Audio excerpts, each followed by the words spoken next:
বললো সরকারি খাতায় কি নামে রেকর্ড আছে এটা একটু দয়া করে চর্চা শুরু করুন।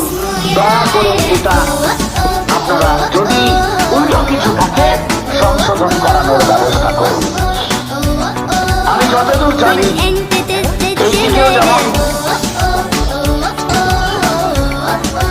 এগুলো আদৌ অবস্থান মানে রেকর্ড আছে কিনা সরকারের খাতায় সেটা কিন্তু মিডিয়া এবং যদি সেটা না থাকে তাহলে দ্রুত রেকর্ড করানোর ব্যবস্থা করুন।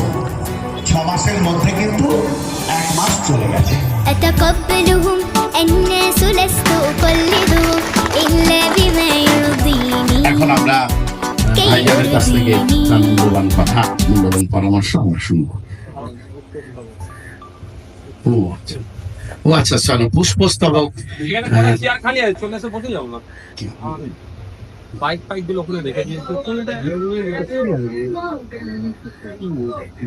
আচ্ছা এখন পুষ্পস্তবক দেবে ভাইজানকে পুষ্পস্তবক দেবে কেবাদ ভাই এই এলাকার বরিষ্ঠ রাজনীতিক কেবাদ ভাই পুষ্পস্তবক দিয়ে সম্মান জানাচ্ছে ভাইজানকে। আমরা সভা অনেক আগেই শুরু করেছি। এখন সবার শেষ বক্তা প্রধান বক্তা হচ্ছে পার্টি চেয়ারম্যান তথা ভাঙড়ের বিধায়ক এবং পশ্চিম বাংলা বিধানসভা হিসেব মতো একমাত্র বিরোধী বিধায়ক মোহাম্মদ নওশাদ সিদ্দিকী।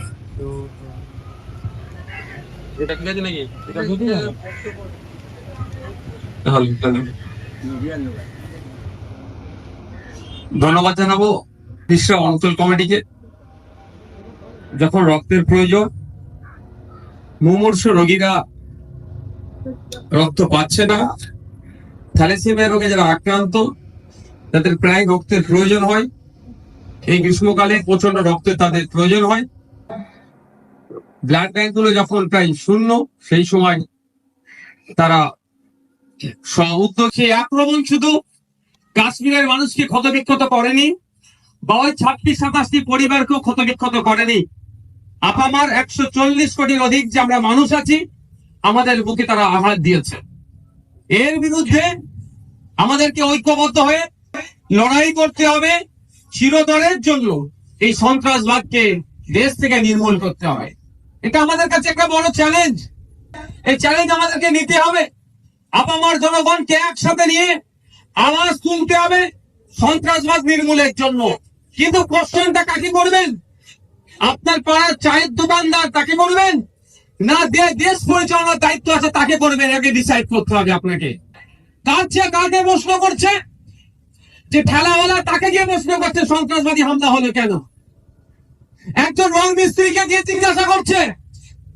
তথাকথিত দেশপ্রেমিকরা, দেশপ্রেমিকদের যদি পূর্বপুরুষের চরিত্র দেখা যেত, সেই তাদের পূর্বপুরুষের যদি ইতিহাস খুলে দেখি, ব্রিটিশদেরকে মুচলেখা দিয়েছিল যে হুজুর আমাদেরকে মাফ করুন, আমরা স্বাধীনতা সংগ্রাম করবো না, বরঞ্চ আপনাদের চাটুকারিতা করবো।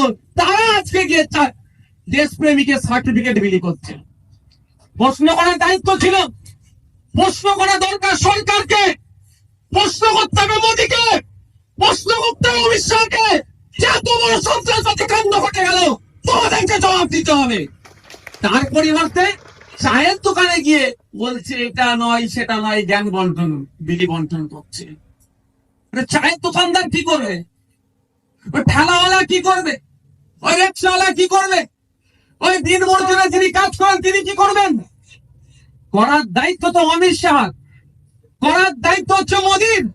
এই আমাদের ঈশ্বর একজন বিএসএফ এর ভাই, তিনি ডিউটিরত অবস্থায় সীমান্ত ভুল করে পাকিস্তানের সীমান্তে চলে গিয়েছে। এখন আমার ভাইকে ফেরত নিয়ে আসতে পারে নিয়ে 56 ইঞ্চি নির্লজ্জ গুলো। এটা হয় অনেক সময়। India Pakistan, India Bangladesh, India Bhutan, মানে যে সীমা আছে, এই সেনা ওইদিকে চলে যায়, ওই সেনা এইদিকে আসে। ফ্ল্যাগ মার্চের ফ্ল্যাগ মিটিং এর পরে সেনাকে কি হয়, আমাদের সেনাকে আমরা ফিরিয়ে নিই, ওদের সেনাকে আমরা ফিরিয়ে দিই। এটা চুক্তির মধ্যে পড়ে, ইন্টারন্যাশনাল বর্ডার যে ট্রিটি আছে তার মধ্যে পড়ে। কিন্তু দুর্ভাগ্যের বিষয়, আমাদের হুগলি জেলা, আমাদের এলাকার এক ভাই বিএসএফ যে দেশের জন্য গুলি খাওয়ার জন্য প্রস্তুত সব সময়, 24 ঘন্টা সে বুক পেতে রেখেছে, মাতৃভূমিকে রক্ষা করতে হবে। সে ভাই ভুল ক্রমে কোথায় গিয়েছে? পাকিস্তানের জমিনে চলে গিয়েছিল, তাকে আটকে রেখেছে। আর এই 56 ইঞ্চি অনেক বড় বড় ডায়লগ বাজি করে, অনেক বড় বড় কথা বলে, এখন আমার ভাইকে ফেরত নিয়ে আসতে পারছে না। খোঁজ নিলাম, তার পরিবারের ফুটফুটে সন্তান আগামী দিনে আসতে চলেছে। সে এখনো পৃথিবীতে ভূমিষ্ঠ হতে পারেনি, তার পিতাকে পাকিস্তানে আটকে থাকতে হচ্ছে। এখনো 56 ইঞ্চি কিছুই করতে পারছে না। যদি 56 ইঞ্চি কিছু না করতে পারে, আমাদেরকে দায়িত্ব দিক না। অসুবিধা আছে ভাই? অসুবিধা আছে? পৃথিবীর মানচিত্র থেকে মুছে দেবো এই দেশটাকে, পারবেন তো নাকি ভাই? যে আমার দেশকে অস্থিরতার মধ্যে ঠেলে দিবে, তার সাথে কোনো কম্প্রোমাইজ? কদিন আগে শুনলাম অনেক কিছু বলছে, এইসব অ্যাটাকের পরে অনেক কিছু করবে। একবারের জন্য বললো না, পাকিস্তানের সাথে যারা বিজনেস করে সেটা বন্ধ করে দেবো। শুনেছেন কি? এটা বলেনি। বলেছে কি ভিসা টিসা হ্যান ত্যান সব ঠিক আছে, আমিও প্রস্তুত। পাকিস্তানের যে অ্যাম্বাসেডার আছে বা যারা আছে এখানে রাষ্ট্রদূত, তাদেরকে পাঠিয়ে দেওয়া। পাকিস্তানের ভবন এখানে রাখা যাবে না, আমি প্রস্তুত এতে। কিন্তু সব করবে বলছে কি, ভিসা বন্ধ করবে, পানি বন্ধ করে দেবে, সব করবে বলছে। কিন্তু ব্যবসা বন্ধ করবে না কেন? একবার বলেছে কি? ব্যবসাগুলো কারা করছে? আপনার পাড়ার গরিব হিন্দু ভাইটা করছে না। আপনার পাড়ার কোন হিন্দু ভাই পাকিস্তানের সাথে ব্যবসা করছে না। যে আমরা নুনটা নিয়ে আসি, নুন লবণ আমরা খাই, তো একটু ঘটে দেখবে লবণের একটা হেভি অংশ নাকি পাকিস্তান থেকে আসে শুনেছি, মানে ফ্রি। ঘটে দেখবে লবণের একটা হেভি অংশ নাকি পাকিস্তান থেকে আসে শুনেছি, মানে ফ্রিতে নয়, বিজনেস করার জন্য। তো ওই লবণটা কে কিনছে? ওই শিল্পপতিরা, যার মোদির আশপাশে যেগুলো ঘরে, তারা কিনছে, কিনে আমাদেরকে বিক্রি করছে আবার। তাহলে এটা বলছে না পাকিস্তানের সাথে ইন্ডিয়া যে বিজনেস চলে সেটা বন্ধ করে দেবো, এটা বলার 56 ইঞ্চি সাহস হচ্ছে না। خاسر فتلك مظاهر